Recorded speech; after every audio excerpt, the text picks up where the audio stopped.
What's up? I just got 4 dungeon maps from a dune. Sustain in them 66. I just lived with 4 life. Damn. I'm not expecting to win, but With 250k behind. some of them are gonna die though. No, they won't. Melee, Western, and Ancestral, I think they are. The ancestor doesn't mean much. No one else says. Yeah, not that much. You can farm faster than most of them. It's alright, guys. So pretty much what you see there happens all the time in my races. I don't exactly know how it occurs. I mean, I'm pretty critical about the way that I play, so I take a look at my videos, I take a look at what other people are doing, I try to, at least keep up with the competition, give them a run. But, whenever I see other people going down to like 10 HP, they usually die. And every other race, I seem to stay alive somehow. And I think one thing that really I've noticed that I do a little bit better than a lot of other people, maybe it's the fact that, I see it more clearly in some cases, is the fact that, when a lot of people play Path of Exile, most of their time spent is on high-level characters. The potion management at high-level characters is a joke. It's like, you take a little bit of damage and then your life regens it, or your ES regens it. You take a lot of damage and then, you hit your instant pots. Bam, bam, bam. Like, nothing. There's no strategy to it.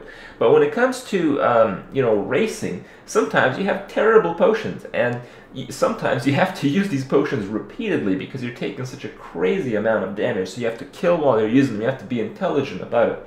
And the main thing that you have to keep in mind is that your regen is not instant. So if you're taking much more damage than you can receive, it doesn't mean you can't kill the monster, but it does mean that you can't stand in front of the monster and kill the monster. So you can, attack it twice, run around a little bit, buy time while your life is regenerating from the potion, then go back and engage.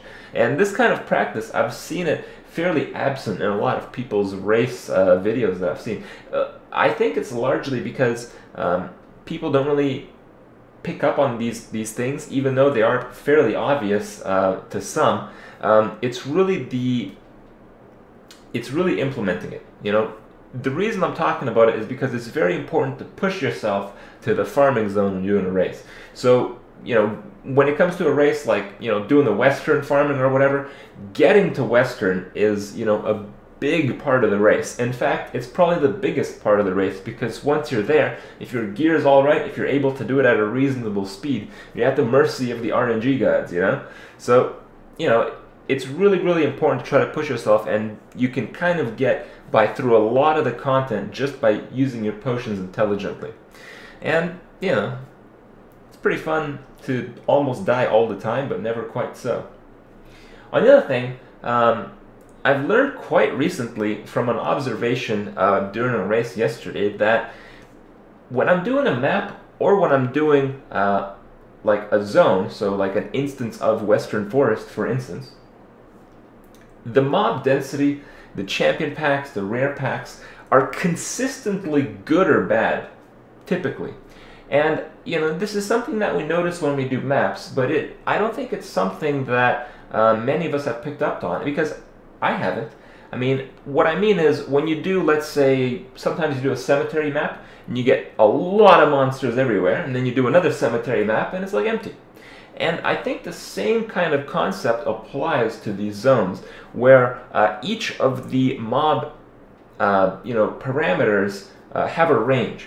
So, you spawn a new instance of Western Forest. That instance has a number based on a range in terms of mob density, and a number based on a range of champion density and rare density. So sometimes you may hit a very low amount, and you'll have like nothing, and you can kind of tell. The reason this is important is, when we were racing, when we were doing the Westerns, when you notice that you have a lot of mobs in a lot of places, it pays off to check out the rest of the map entirely, where otherwise it wouldn't be a good decision. If you're running through Western, if you're running end to end, and you see like no mobs, naturally you wouldn't check the sides. But because, when it comes to a game like Path of Exile, I think a lot of us, including myself, have become very, complacent with how the things work. So it's something that we've kind of missed.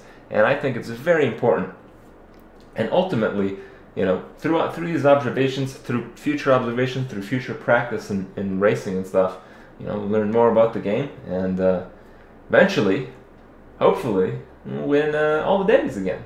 But until then, it's still a learning process, and I hope you guys enjoy the few things that I've picked up on lately. Maybe you can use it towards your racing game as well. I'll see you guys tomorrow.